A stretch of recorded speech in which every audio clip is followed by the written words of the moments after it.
ఏం చిల్లర సినిమాలు తీస్తున్నారు రా బాలరెడ్డి.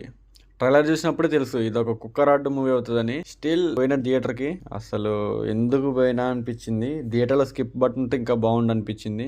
నెక్స్ట్ టైం దానికి అప్లై చేయాలా, థియేటర్లో కూడా స్కిప్ బటన్ ఉండే లెక్క.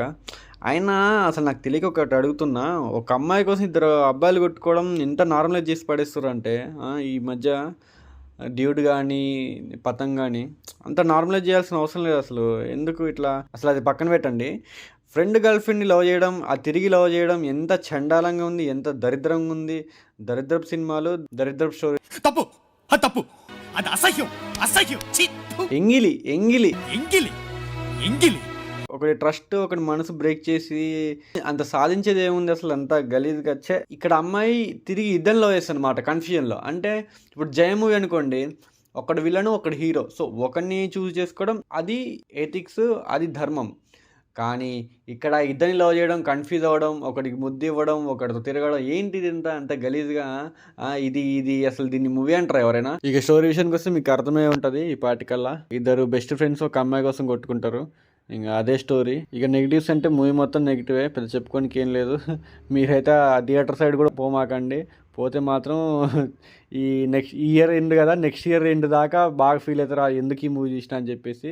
And thanks me later. ఈ మూవీలో యాక్ట్ చేసిన వాళ్ళు యూఎస్ రిటర్న్ అంట. అంటే అక్కడ సంస్కృతిని తీసుకొచ్చి మన మీద రుద్దుతారు ఇండియాలో.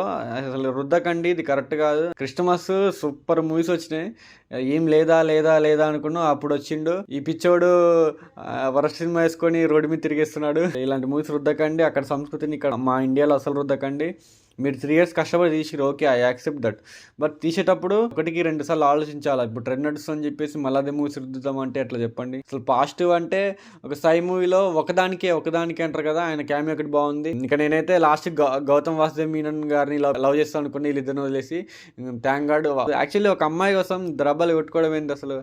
ఆ అమ్మాయిని వదిలిపడేయాలి. అక్కడ ఇద్దరు వదిలేస్తే అప్పుడు తిక్క తీరుతుంది. మళ్ళీ క్లైమాక్స్ ఎట్లా ఇచ్చారు దరిద్రంగా. ఆమె క్లారిటీ రావడానికి వీళ్ళిద్దరిని లవ్ చేసిందంట, లాస్ట్కి ఆమె క్లారిటీ వచ్చి మూడోని లవ్ చేసిందంట. ఏం దరిద్రం సినిమాలు ఇది. అసలు ఇక్కడ ఒక అమ్మాయి కోసం ఇద్దరు అబ్బాయిలు కొట్టుకున్నారంటే అక్కడ బఫున్ అయితే అమ్మాయి కాదు, ఇద్దరు అబ్బాయిలు. యాక్చువల్లీ ఒక అమ్మాయి కోసం ఇద్దరు అబ్బాయిలు కొట్టుకోవడం ఏంది అసలు? కొత్త ట్రై చేస్తే పిల్లని చేసుకోవాలి, పిల్ల తల్లిని చేసుకుని ఇలా ట్రై చేయొద్దు. ఇది అట్లనే ఉంది, అసలు డిస్గస్టింగ్ అన్నట్టు. నేను అనొద్దు అనుకున్నా కానీ చెప్పలేము, ఇక ఏం అనలేము, ఇక ఏమంటాం. ఫ్రీడమ్ ఆఫ్ టేకింగ్ ఉంటుంది, మూవీని ఎలా తీయాలో అది మీ ఇష్టం, మేమేం చెప్పలేము. ఫ్రీడమ్ ఆఫ్ స్పీచ్ మాకు ఉంటుంది, రివ్యూ చేయడానికి మేము ఏం చేయలేము. స్టిల్ నాకు ఎవరిని హర్ట్ చేయాలని అనిపించదు, నేను కావాలని ఎవరిని అనను. బట్ ఇలాంటి సినిమాలు తీసుకొచ్చి ఇలా రుద్దితే చాలా కరెక్ట్ కాదు ఇది. యాక్చువల్లీ ఇప్పటికే డ్రెస్ ఫుల్ వేసుకోమంటే పెద్ద పెద్ద గొడవలు, పెద్ద పెద్ద రాజకీయాలు నడుస్తున్నాయి టాలీవుడ్లో.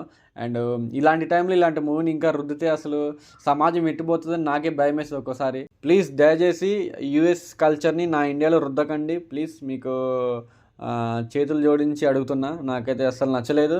నెక్స్ట్ మంచి మూవీతో రాండి, నేనే మంచి రివ్యూ ఇచ్చి మంచిగా ఉంటే నేనే ప్రమోట్ చేస్తా. మీ ఎఫర్ట్స్కి 3 years మీ కష్టానికి నేను వాల్యూ ఇస్తున్నా. ఓకే, మీరు మంచి చేసిన, ఆల్ ది బెస్ట్. బట్ ఇలాంటి మూవీస్ మళ్ళీ రిపీట్ చేయకండి. That's all about this review. Please subscribe to Pandu. Keep loving, keep supporting. Until then signing off. Bye bye.